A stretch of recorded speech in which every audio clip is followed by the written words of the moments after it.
السلام عليكم ورحمة الله. أعوذ بالله من الشيطان الرجيم. بسم الله الرحمن الرحيم.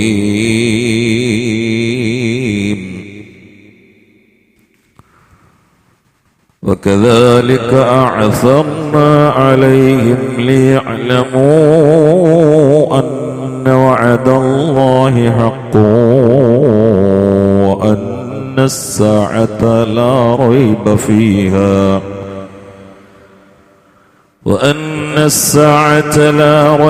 فيها إذ يتنازعون بينهم أمرهم فقالوا بنوا عليهم بنيانا ربهم أعلم بهم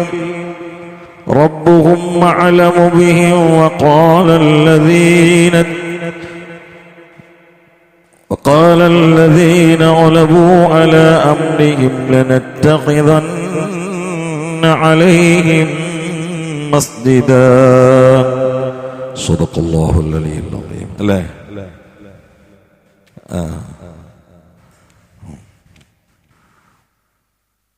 وقال الذين എന്നോടത്ത് വാവില്ലട്ടോ قال الذين غلبوا على أمرهم لنتخذن عليهم مسجدا.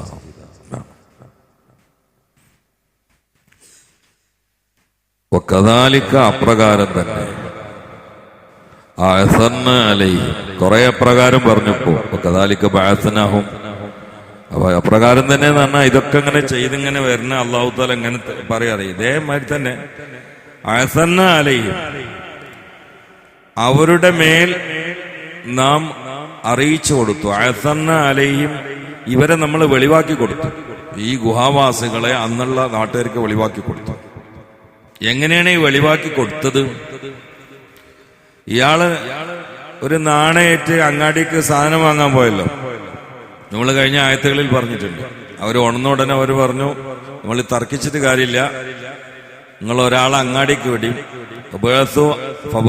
അഹദക്കും ബിവരിഖിക്കും ഹാദിഹി ലിൽ മദീനത്തി ഫൽയൻദുർ അയ്യുഹാ അസ്കാ തുആമൻ ഫലയതികും ബിറിസ്ഖിൻ മിൻഹു എന്ന് പറഞ്ഞല്ലോ.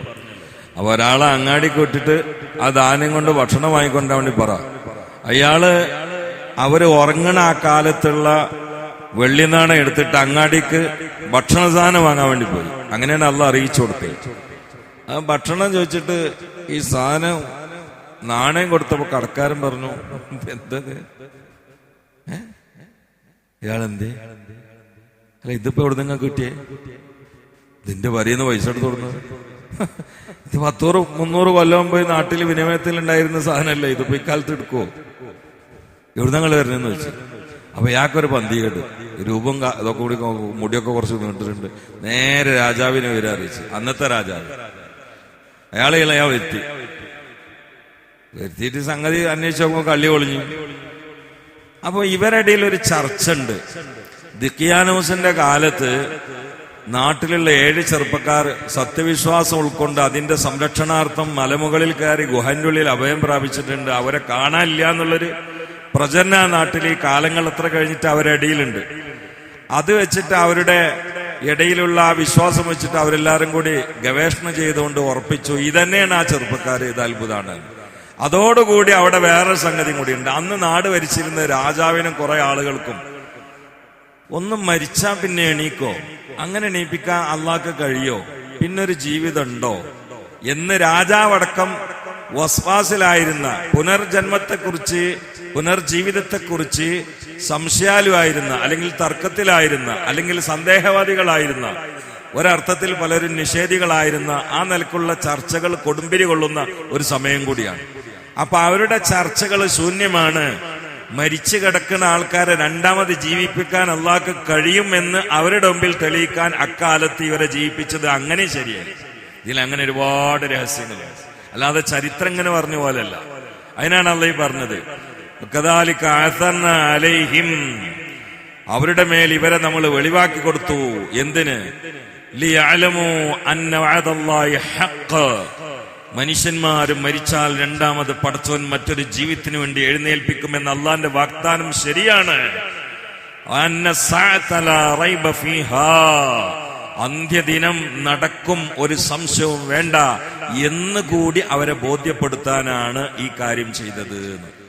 ഇത് വളരെ ഖുർആന്റെ ഒരു വൃത്തം എന്താന്ന് വെച്ചാല് അത് പരലോകം തന്നെയാണ്. എന്ത് ഖുർആൻ പറഞ്ഞാലും, മഴയെക്കുറിച്ച് പറഞ്ഞാലും ലാസ്റ്റ് പരലോകം, വൃക്ഷങ്ങളെ കുറിച്ച് പറഞ്ഞാലും ലാസ്റ്റ് പരലോകം, ഭ്രൂണശാസ്ത്രം പറഞ്ഞാലും ലാസ്റ്റ് പരലോകം, വാനശാസ്ത്രം പറഞ്ഞാലും ലാസ്റ്റ് പരലോകം, മനുഷ്യന്റെ ജീവിത നിലനിൽപ്പ് പറഞ്ഞാലും ലാസ്റ്റ് പരലോകം, മഴ പെയ്യുന്നതിനെ കുറിച്ച് പറഞ്ഞാലും ലാസ്റ്റ് പരലോകം, ഒരു തോട്ടത്തെ കുറിച്ച് പറഞ്ഞാലും അവസാനം പരലോകം, ആകാശത്തെ കുറിച്ച് പറഞ്ഞാലും അതിന്റെ എൻഡ് പരലോകം. ഇങ്ങനെയാ കുറവും പറഞ്ഞു.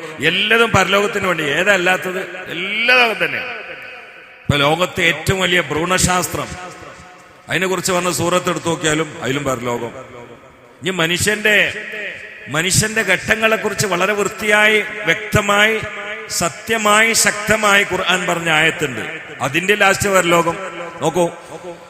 വലഖദ് ഖലഖനൽ ഇൻസാന മിൻ സുലാലത്തിൻ മിൻ طين ثم جعلناه نطفة في قرار مكين ثم خلقنا النطفة علقة فخلقنا العلقة مضغة فخلقنا المضغة عظاما فكسونا العظام لحما ثم أنشأناه خلقا آخر فتبارك الله أحسن الخالقين. ഇങ്ങനെ മനോഹരമായൊരു ശാസ്ത്രമായിട്ട് അവതരിപ്പിക്കുന്ന സെമിനാറിൽ. പക്ഷെ അതിന്റെ ശാസ്ത്രം പറയണു തുമ്മ ഇന്ന മാത അലിക്കല മയ്യത്തൂൻ തുമ്മ ഇന്നക്കും യൗമൽ ഖിയാമത്ത് തുബഅസൂൻ. ലാസ്റ്റ് പരലോകം. എല്ലായിടത്തും തന്നെയാണ്. നിങ്ങളൊക്കെ നമുക്ക് ചെയ്ത അനുഗ്രഹങ്ങളെ കുറിച്ച് എണ്ണി ഇങ്ങനെ പറഞ്ഞിട്ട് ലാസ്റ്റ് പരലോകം.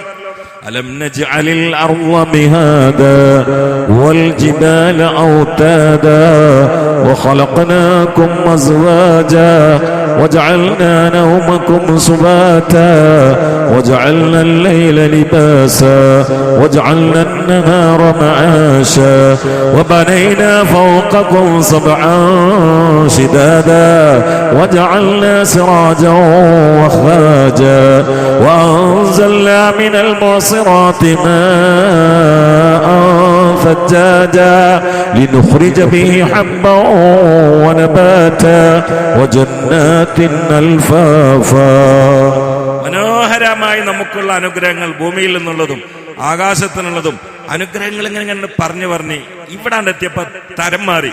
إن يوم الفصل كان ميقاتا يوم ينفخ في الصور فتأتون أفواجا وفتحت السماء فكانت أبوابا وسيرت الجبال فكانت سرابا.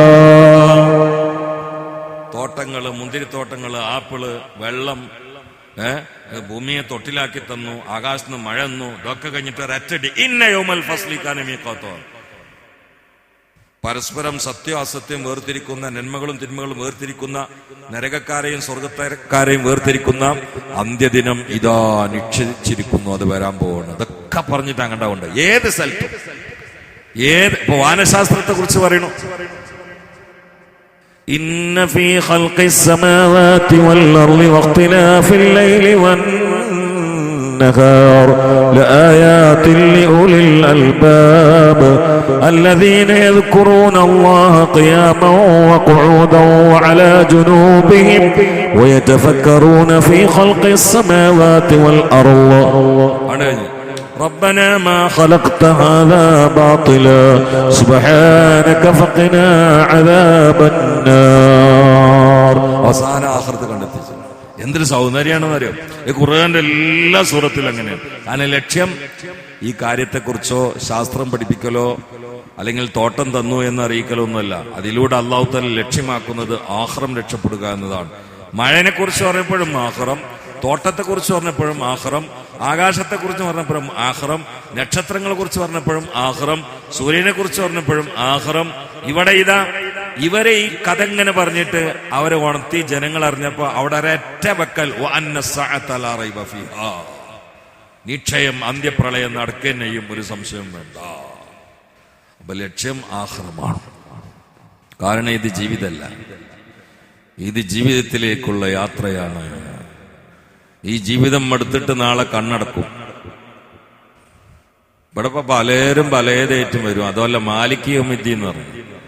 മാലിക് യൗമിദ്ദീൻ, ദീനിന്റെ ദിവസത്തിന്റെ ഉടമ എന്ന് പറഞ്ഞാൽ ദീന് ശരിയാണ് എന്ന് എല്ലാവർക്കും കൃത്യമായി ബോധ്യപ്പെടുന്ന ഒറ്റ ദിവസം മാത്രമേ ഉള്ളൂ, അത് മഹ്ശറാണ്. അതിനു മുമ്പ് എല്ലാവർക്കും ബോധ്യപ്പെടില്ല. എന്തേറ്റ ആര് വന്നാലും അതിന്റെ ഒക്കെ വേക്കിൽ ആളുകളുണ്ടാവും, ഒക്കത്തിന് പരസ്യമുണ്ട്. ഇഖ്ലാസ് വരെ വിൽപ്പന നടത്തുന്ന കാലം. നിസ്കരിക്കുമ്പോൾ ഇഖ്ലാസ് ഉണ്ടാക്കി തരാ, പൈസ 30,000.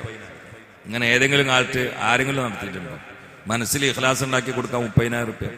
അതിന് തന്നെ മനസ്സിലായിക്കോട്ടെ അത് ഒരു ഗുളികയാണ്, തരിപ്പുണ്ടാക്കുന്ന ഗുളികയാണ്. പക്ഷെ അതും മനസ്സിലാവില്ല കുറെ ആളുകൾക്ക്. അതാണ് ഇവിടെ ക്രിസ്ത്യാനികൾ എടുത്ത് നോക്കാണ് ശരിയെന്ന് തോന്നും. അത് കഴിഞ്ഞതിന് ശേഷം കാദിയാനികൾ എടുത്ത് നോക്കാണ് ശരിയെന്ന് തോന്നും.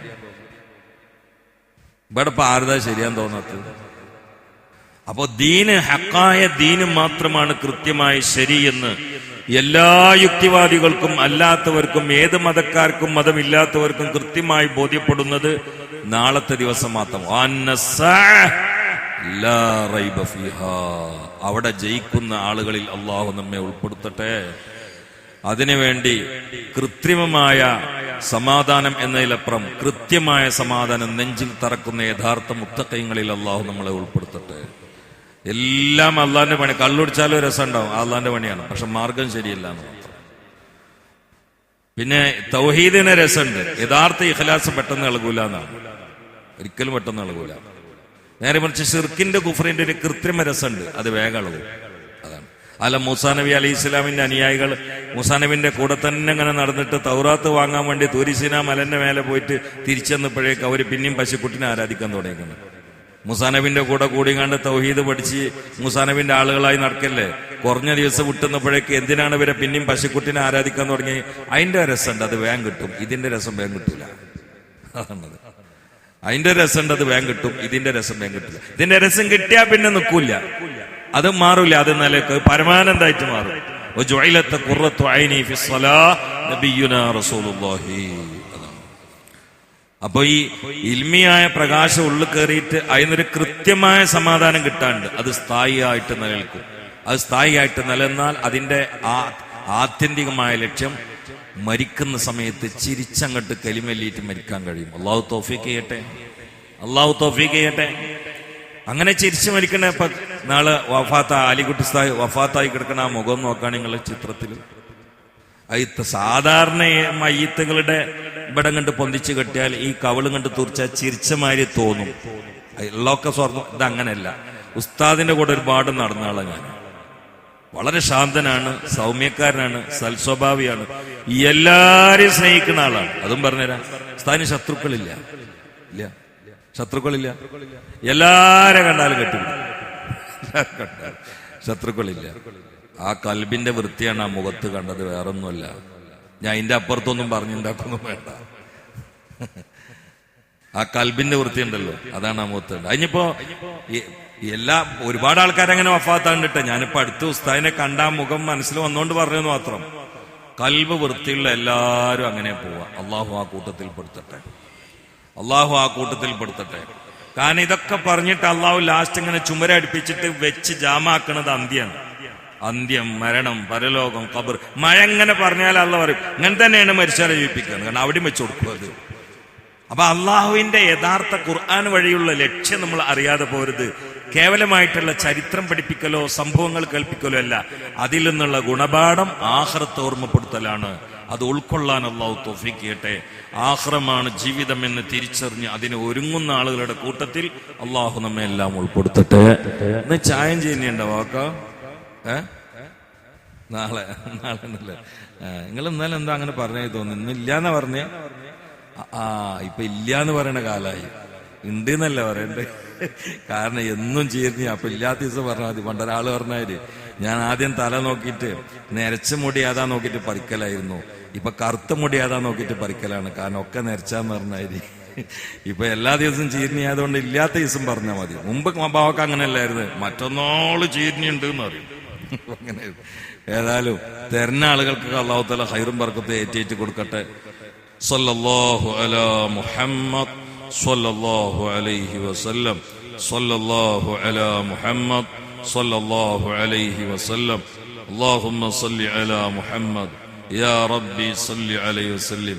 الحمد لله رب العالمين حمدا يوافي نعمه ويكافئ مزيدا اللهم صل على سيدنا محمد وعلى آل سيدنا ومولانا محمد يا الله تقبل منا هذا المجلس وهذه الأقوال وهذا الاجتماع يا رب العالمين ولا تردن أيدينا بقسوة قلوبنا وبكثرة ذنوبنا خائبين خاسرين اللهم قربنا إلى جناب رحمتك يا مولانا ولا تبعدنا عن جنابك يا رب العالمين اللهم يسر عسير كل واحد منا اللهم حضروا هؤلاء الإخوان في هذا المجلس لرضاك يا رب العالمين فلا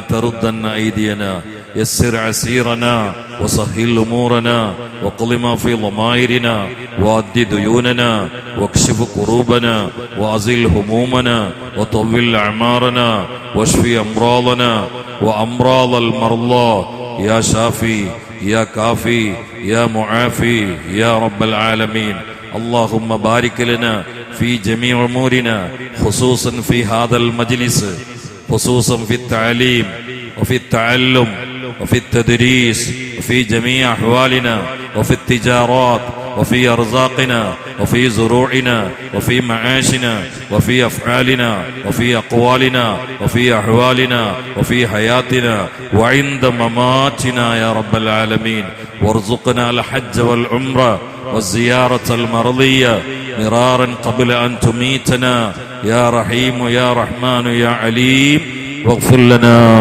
يا غفار وسلمنا يا سلام وارحمنا يا رحمن وقونا يا قوي ومتعنا برؤيتك يا رب العالمين واغفر لوالدينا ولمشايخنا ولمن دفنوا حوالينا ولجميع المؤمنين اللهم افعل بنا وبهم ما أنت له أهل ولا تفعل بنا وبهم ما نحن له أهل إنك غفور حليم جواد كريم رؤوف رحيم برحمتك يا أرحم الراحمين وصلى الله تعالى وسلم على خلق سيدنا محمد وآله وصحبه أجمعين سبحان ربك رب العزة عما يصفون وسلام على المرسلين الحمد لله رب العالمين. അറബിയിൽ ദ്വാരക്കുമ്പോഴാണ്